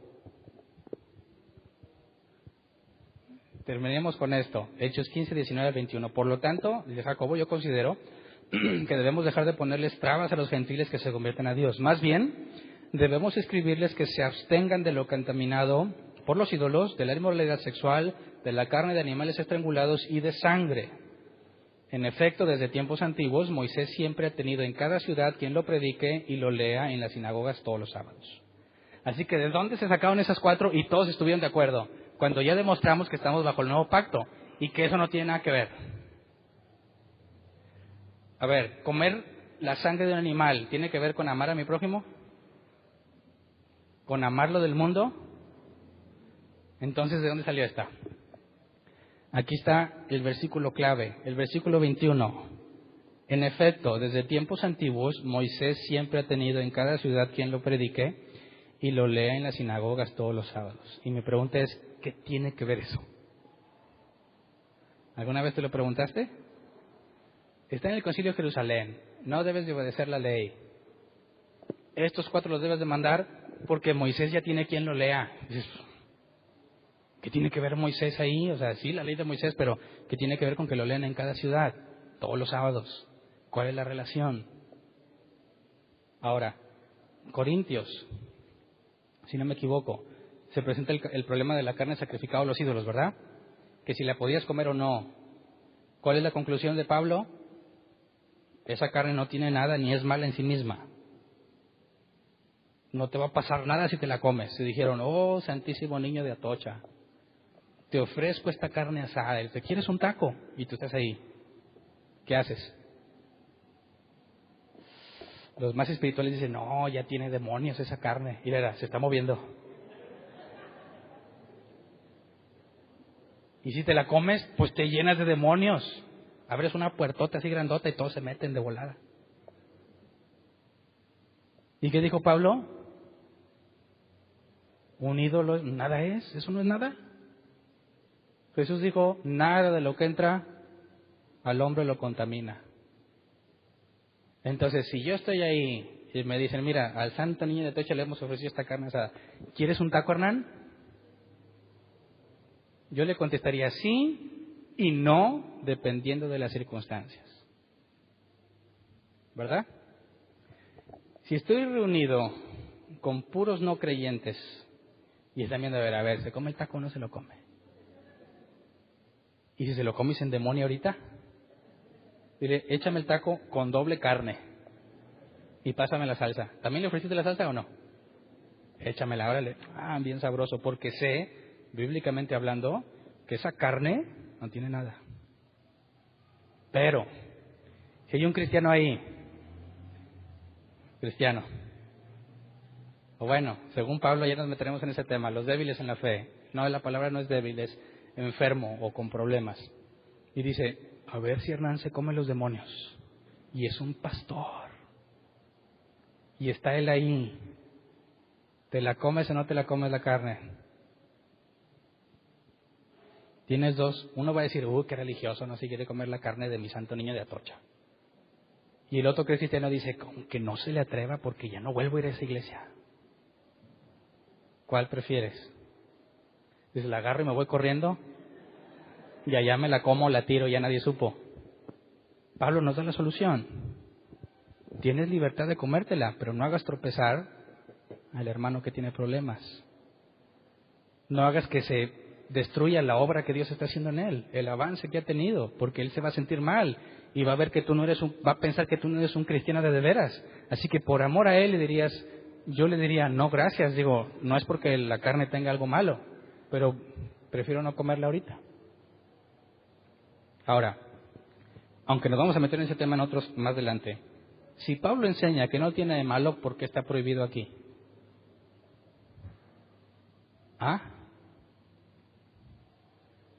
No, es que Pablo después escribió eso y ya se corrigieron. No, nosotros creemos en que la escritura es inerrante, ¿verdad? No hay error en el original. Entonces, ¿qué dice el original? Exactamente eso que dice aquí. Ya para no hacerla más cardíaca, ¿cuál es la solución? El bienestar. ¿Qué tiene que ver Moisés ahí? Fíjate, tienes a los gentiles y a los judíos conviviendo, ¿verdad? Pablo te dice que no tiene nada de malo esa carne sacrificada a los ídolos, pero por bien del otro no te la comas.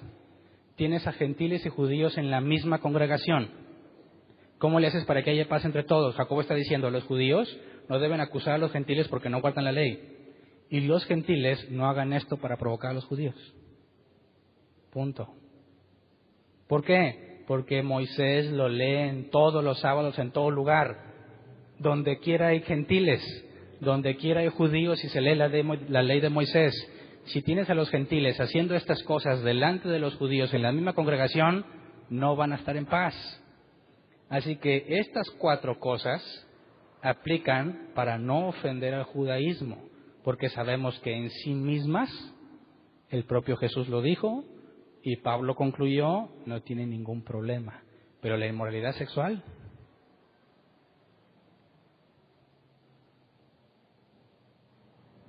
entonces, un cristiano puede cometer inmoralidad sexual. Levítico 18 nos dice que es inmoralidad sexual. Que si el padre con la hija, con la yerna, o no me acuerdo ahí viene cómo está, no es yerna, ¿verdad que es? Nuera, ya la inventé, versión Hernán Valdés, la nuera. En el original, ¿qué es? No, con la nuera no puedes tener relación, ni con tíos, no sé cómo está ahí el asunto, ni hombres, ni entre hombres ni mujeres. ¿Estamos bajo la ley o no? Digo, ahí no le busques 3 pies al gato, ¿verdad? Esas cosas provienen de Dios o del mundo. Tan simple. Jesús dijo, El propósito de Dios es un hombre y una mujer unidos. Punto. ¿No haces eso, según la definición de pecado? ¿No haces eso? Está mal. Así de simple. Pero ¿qué tal si se aman de verdad?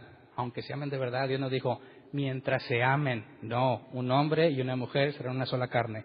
Punto. Oye, pero la ley, olvídate de la ley. Checa la gracia y el nuevo pacto. ¿Tiene sentido? Como quiera, Pablo nos va a decir que cuando un hombre se une con una prostituta, se hace uno con ella. Y nos enseña el concepto del matrimonio, y nos enseña más cosas que nos llevan a entender fácilmente que no puedes tener relaciones de ese tipo si realmente eres hijo de Dios, ¿verdad? ¿Puede haber cristianos homosexuales? Pregunta capciosa, ¿eh? ¿Qué me dices? Cristianos homosexuales. Bueno, defíneme homosexual. ¿Qué es un homosexual? Pongamos en el caso de un hombre que se siente atraído por otros hombres.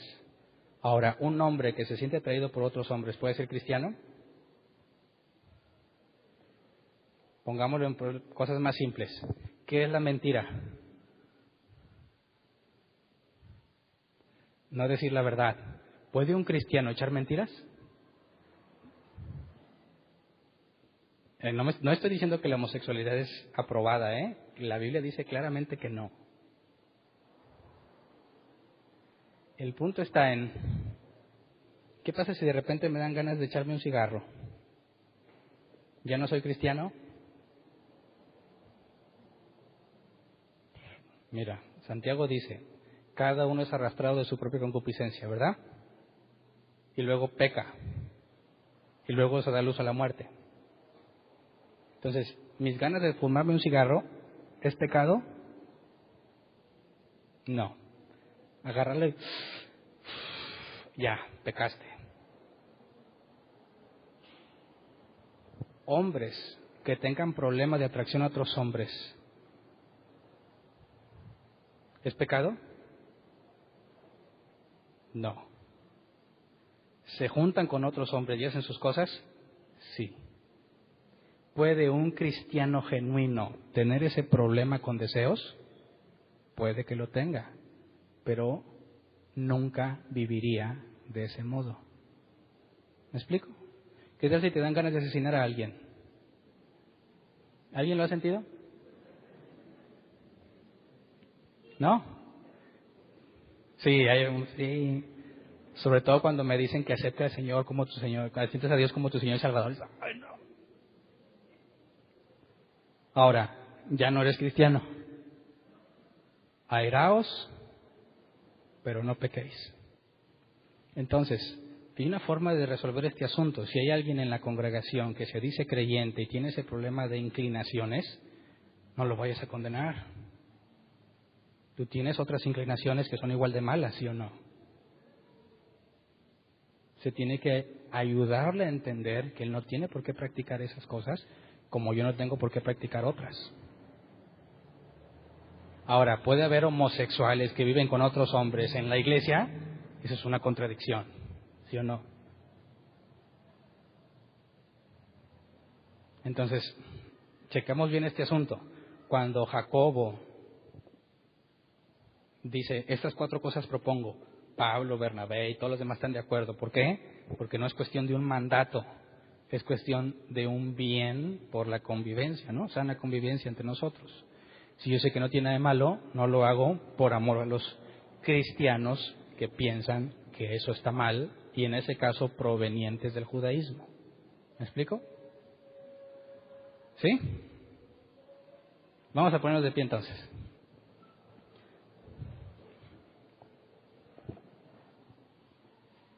Cuando lees el Viejo Testamento, ¿qué cosas te aplican y qué cosas no?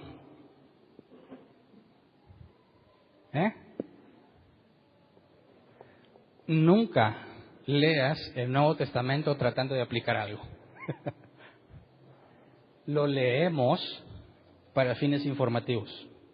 ¿Me explico? ¿Qué cosas le agradan a Dios, qué cosas no? Lee a Abraham, entiendes la fe, ¿verdad? Bueno, lee a Caín. Si no había ley, ¿cómo lo castigó? y empiezas a entender cómo Dios va a juzgar a toda la humanidad, a los que tenían la ley de Moisés y a los que no, antes de la ley de Moisés y después, cuando queda abolido o obsoleto ese pacto. Cuando leemos el Viejo Testamento, Jesús dijo, las Escrituras hablan de mí. Así que nunca leas diciendo, esto lo aplico para mi vida, este pasaje es para mí. No, ¿por qué? Si tú no vives bajo ese pacto. Lo leemos para entender cómo hace las cosas Dios, qué cosas le agradan, qué cosas no, la paciencia que le tuvo a los israelitas, qué hizo cuando fracasaron, cómo se comportó Dios cuando lo ofendían. Todo eso es información que nos muestra quién es Dios, pero no aplica para ti. ¿Me explico? Entonces vamos a orar. Este concepto de la ley te puede llevar al legalismo o liberalismo. Quien se va a un extremo y quiere que todos obedezcan reglas, y quien dice, no te preocupes, no hay ninguna regla. Ambos lados están mal, ¿verdad? Por eso el versículo de Apocalipsis dice, guarda los mandamientos y la fe. Las dos cosas. Hago lo que dice, amo a mi prójimo, no amo al mundo, pero sé que no es eso lo que me salva, porque sigo pecando. Y la fe me capacita para que por gracia sea salvo. Entonces, el legalismo, o sea, la ley, los mandatos de Dios, no la ley de Moisés, la ley de Cristo, los mandatos de Dios, sin fe te convierten en alguien legalista. Alguien que dice, tú no puedes venir aquí a la iglesia hasta que arregles tu vida. ¿Verdad? Y al revés, quien dice, no, pues pura fe y nada de mandatos, dice, todos pueden venir aquí y no tienes que cambiar tu vida. ¿También han escuchado ese otro punto? Ven, Dios te quiere dar una vida mejor. Tú no te preocupes con cómo vives, o sea, tú enfócate en prosperar, en salir adelante, en las promesas que Dios tiene para ti, y nunca les hablan de santidad. Los dos lados están equivocados. El lado correcto es, tengo mandatos que cumplir, pero aún así sé que es por fe. ¿Quién puede venir a esta congregación? Quien quiera. Pero cuando venga, le vamos a decir dos cosas. Necesitas fe y cumplir los mandamientos. Ni un extremo ni el otro. Las dos cosas. Oremos para que seamos ese tipo de personas. Cuando conozcas, imagínate que alguien, no sé si, y espero que no, por el bien de esa persona, no le desearía esos conflictos, pero imagínate que alguien entre nosotros tiene esa tendencia. Y aquí decimos, no, que los homosexuales son del diablo y se van al infierno. No estás mandando la información correcta, ¿sí o no? Cuando alguien, si la Biblia dice edificaos unos a otros, llevar las cargas unos de otros, alguien te puede decir, ¿sabes qué? Tengo problemas porque me siento muy atraído en esto y necesito que me ayudes o que me expliques qué me está pasando. ¿Qué le vas a decir? Tienes que luchar con eso, pero eso no te descalifica. No lo vas a poder practicar, no vas a poder vivir haciéndolo, pero en Dios puedes encontrar la gracia y la misericordia para ser fuerte, para permanecer firme, tal como yo la tengo en otras áreas de mi vida, ¿sí o no? Ese es el mensaje centrado en la Escritura.